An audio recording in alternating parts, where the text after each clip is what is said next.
Have you ever felt stuck in a rut and wished that you could just rekindle your passion? Maybe you felt like your passion is gone or died.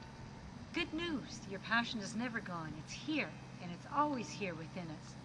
Today I have 2 tips for you, how to rekindle that passion. The first one comes from a story from when I was 15 years old. At that time, my first job was that of being a waitress at a local truck stop.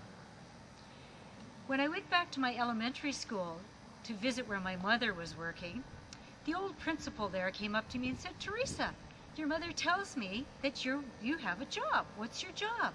And I said, "Oh, I'm a waitress." She said, "Pardon me?" And rather shamefacedly, I said to her, "Well, I'm just a waitress."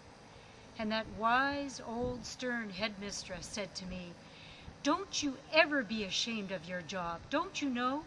Every job's an honorable job. And don't you ever forget that." And I never have. And that's my first tip for all of us today, is that every job is an honorable job. Our job is not just a means to a living, but it is something honorable we're doing in our life.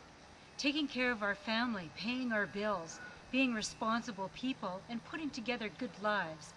This is honorable work, my friends. And we need to beware, because our society doesn't see it that way.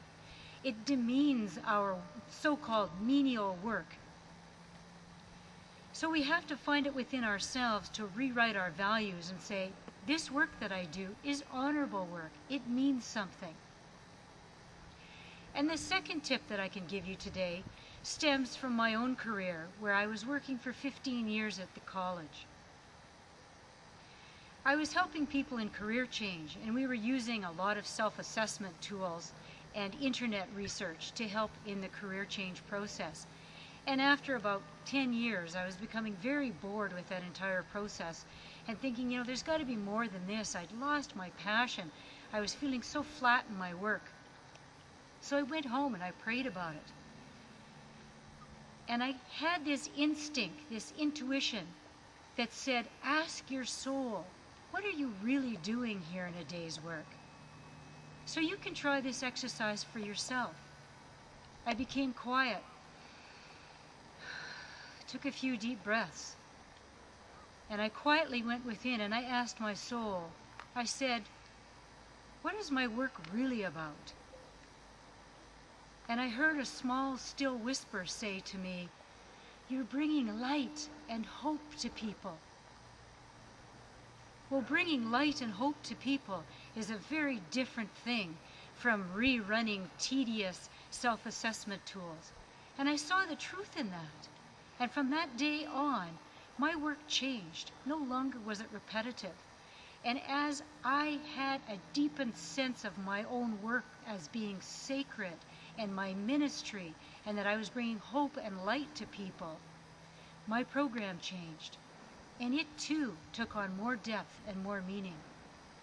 So dear friends, if you want to rekindle and ignite the passion in your life, then know that your job is an honorable job.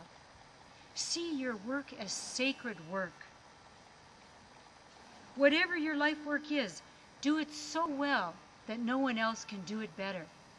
And in this most beautiful quote from Martin Luther King, if it falls your lot to be a street sweeper, sweep streets like Michelangelo painted pictures, like Shakespeare wrote poetry, like Beethoven played music.